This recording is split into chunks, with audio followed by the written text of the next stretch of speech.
Kita akan membahas buku dari seorang filosof, teolog, musisi. Kemudian beliau juga pernah jadi biarawan Katolik, penulis terkenal, psikolog, seorang terapis psikologi. Namanya Thomas More dari Amerika. Dosen juga beliau, kelahiran 1940. Selisih berapa? 35 tahun kalau dengan saya. Berarti kalau kemarin saya 50, berarti sekarang beliau 85 usianya. Oh, itu harus lebih diulang tahun itu. Lebih bersyukur. Nah, beliau ini terkenal memang dengan buku-bukunya yang berbau psikologi. Meskipun beliau ini sebenarnya S1-nya musik, S2-nya teologi, S3-nya, PhD-nya itu studi agama. Itu loncat-loncat ya. Tapi ya tidak apa-apa, buktinya terus jadi orang pinter. Buku-bukunya bestseller. Termasuk yang kita bahas malam hari ini. Bukunya judulnya Eggless Soul.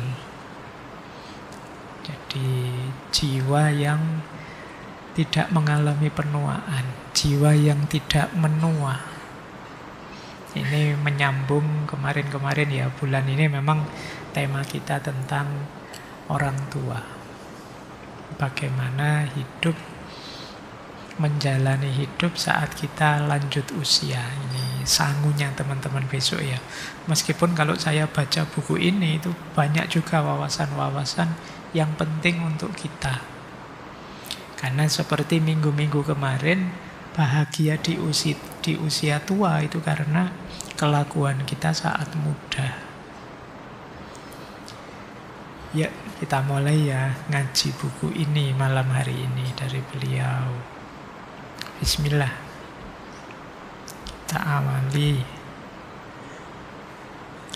Yang pertama, ini sebelum ke bukunya, saya ingin masuk ke sini dulu ya, karena dalam tradisi filsafat itu ada argumen-argumen tentang jiwa.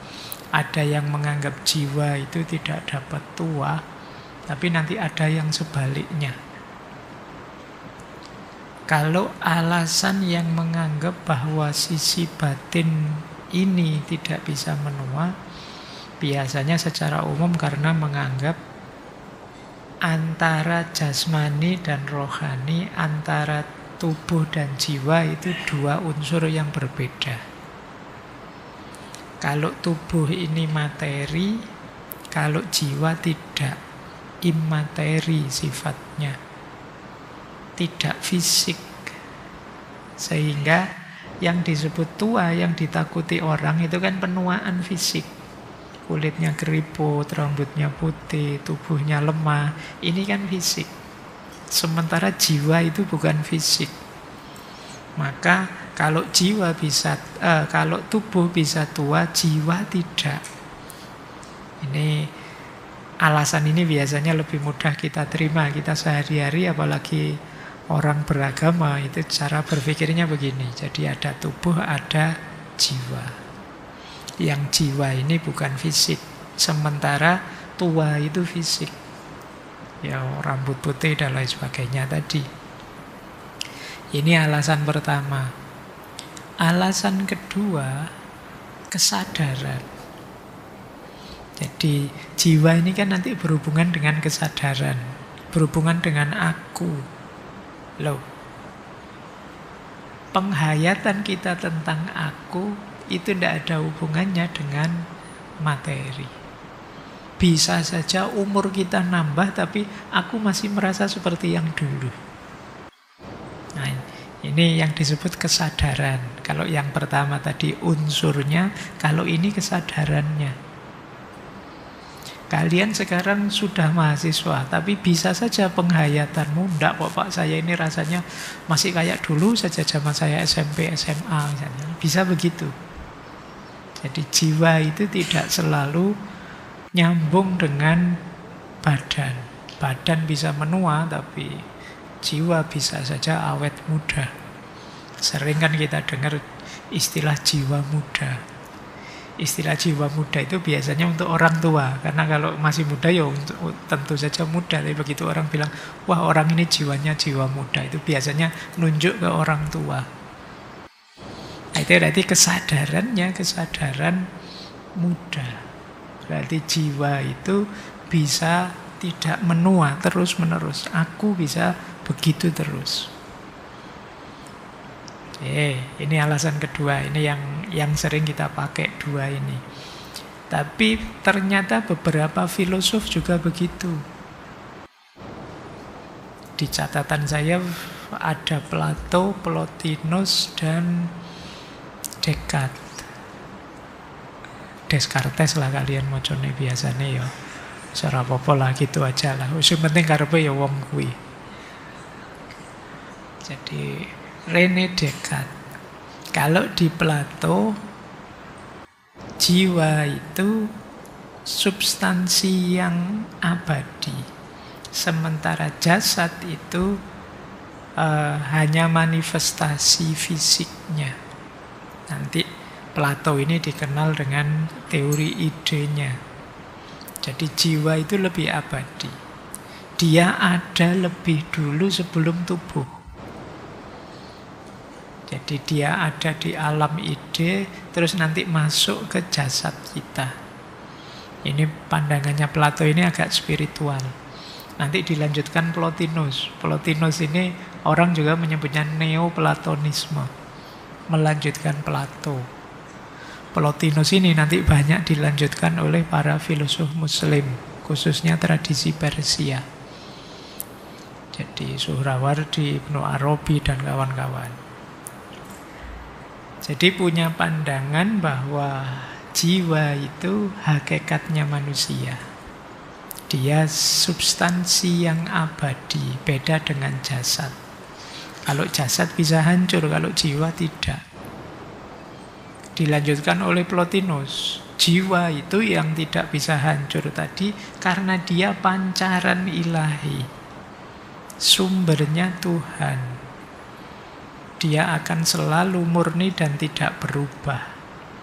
Hanya saja nanti kalau dia terpenjara oleh tubuh, oleh hal-hal yang materi, kadang-kadang lupa hakikat dirinya. Nah, jadi ini Plotinus, Neoplatonisme. Dicek lah, ini 3 tokoh ini sudah kita bahas semuanya. Yang ketiga René Descartes. Dia membagi secara jelas antara tubuh dan jiwa. Makanya René Descartes ini dikenal alirannya dualisme. Jadi yang jiwa lebih paten, sama seperti di Plato, karena dia tidak materi, tidak degradasi. Terus nanti ada tradisi agama-agama Islam, Kristen, Hindu, Buddha, itu catatan saya ya, mirip-mirip saja. Jadi hidup ini ada jasad, ada roh, ada jiwa. Kalau jasad mati, hancur, kalau jiwa tidak, kembali pada Tuhan. Sama, Hindu, Buddha juga begitu. Ada Atman, jiwa yang dianggap abadi. Penderitaan manusia itu sumbernya fisik, materi.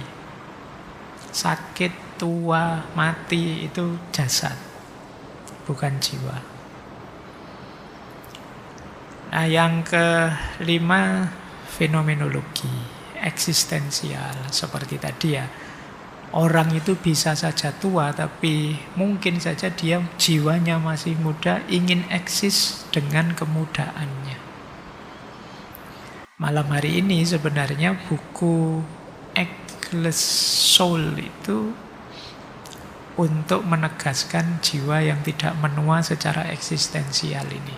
Jadi meskipun sudah tua bisa eksis juga. Ya, ini pengantar. Ini yang tidak menua. Apa ada Pak yang punya pandangan jiwa juga ikut tua? Ada. Misalnya ya, ada pandangan jiwa itu tidak ada. Yang ada dinamika batin, dinamika mental, kesadaran.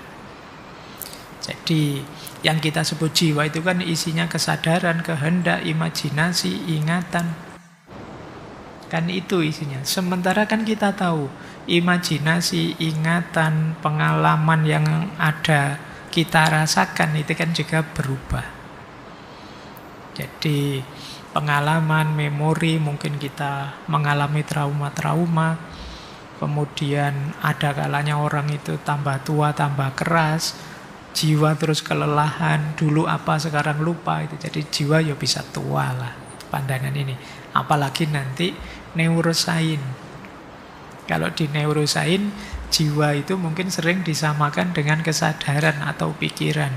Tergantung otak.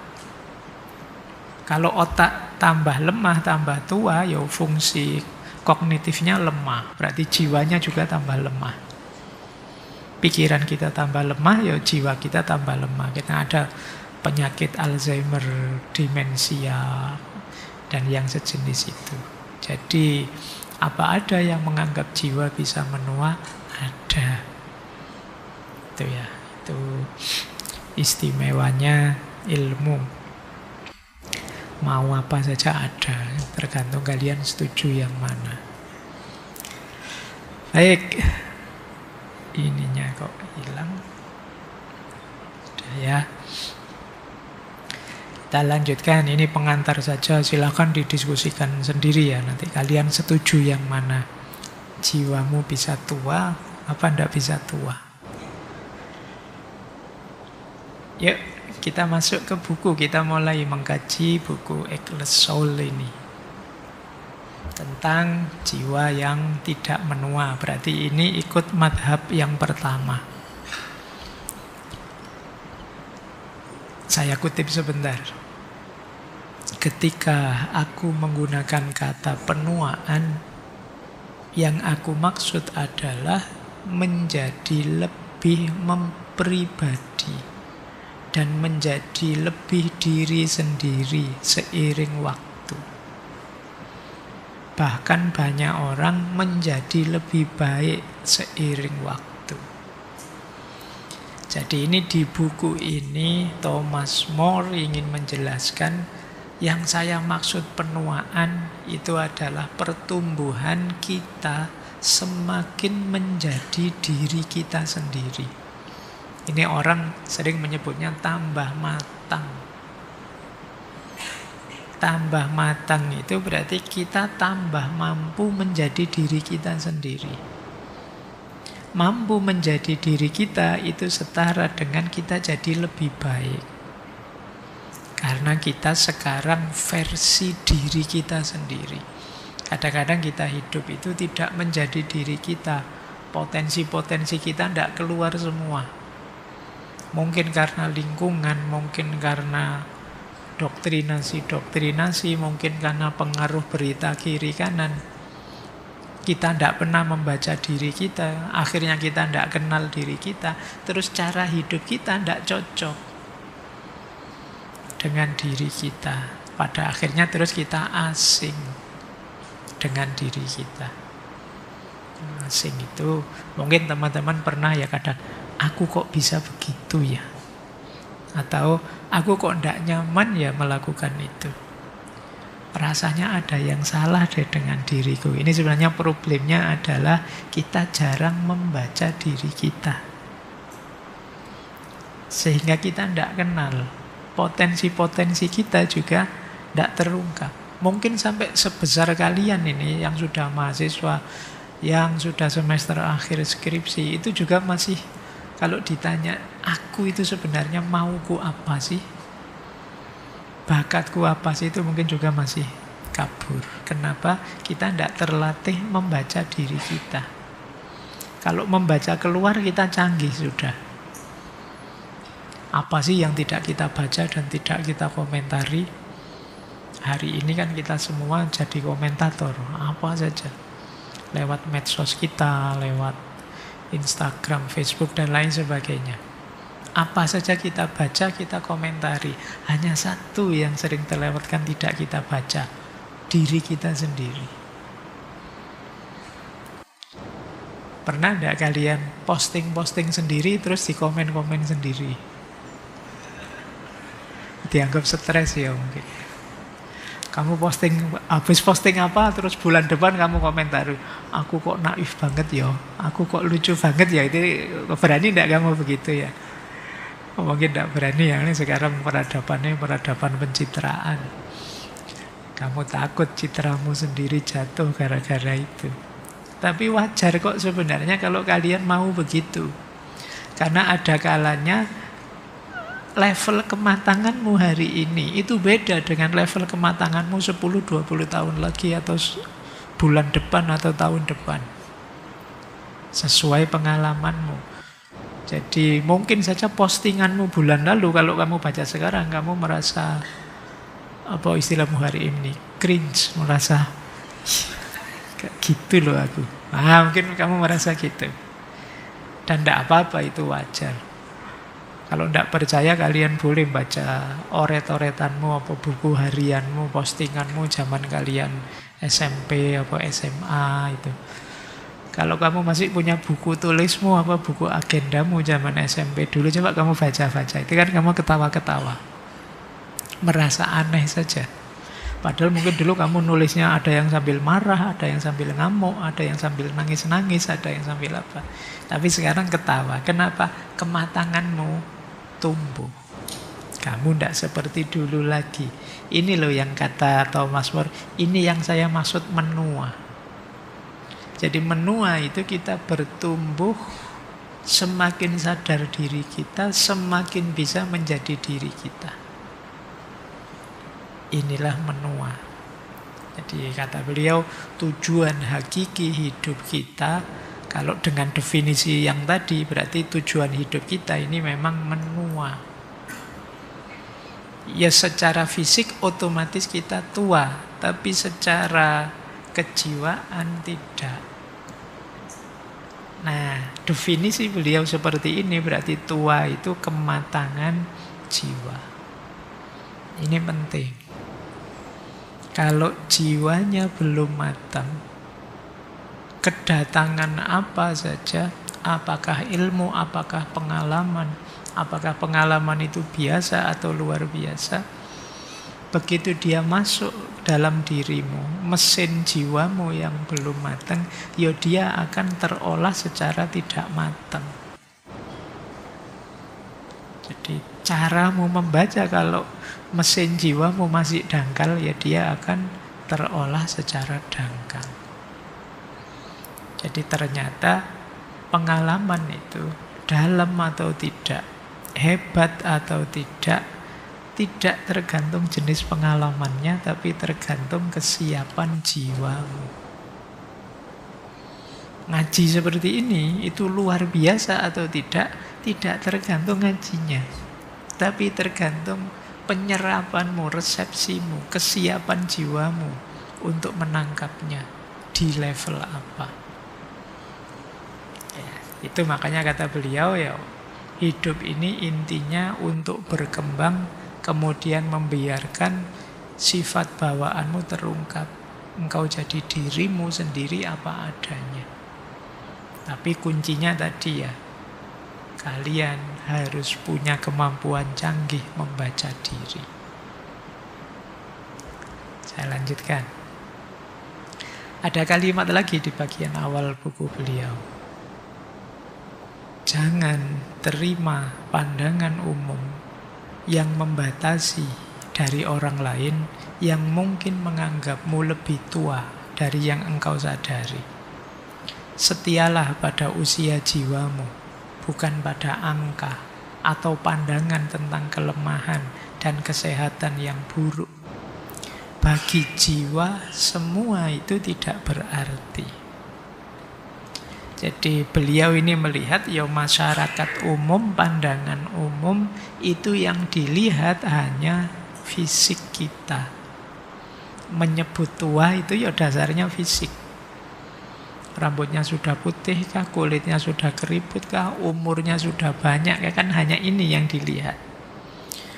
Padahal hakikat tua yang itu kematangan tadi tidak bisa dilihat di luar. Maka kalian jangan terlalu sibuk dengan komentarnya orang tentang dirimu. Biasanya kan kita panik gitu kan kalau orang ngomentari kita, apalagi fisik. Karena itu jangan terima pandangan umum yang membatasi dari orang lain. Jadilah dirimu sendiri, matangkan dirimu. Setialah pada usia jiwamu, bukan pada angka, bukan pada kelemahan atau kesehatan fisikmu. Engkau bisa tetap hebat berapapun usiamu. Ini yang beliau maksud di Ekleso.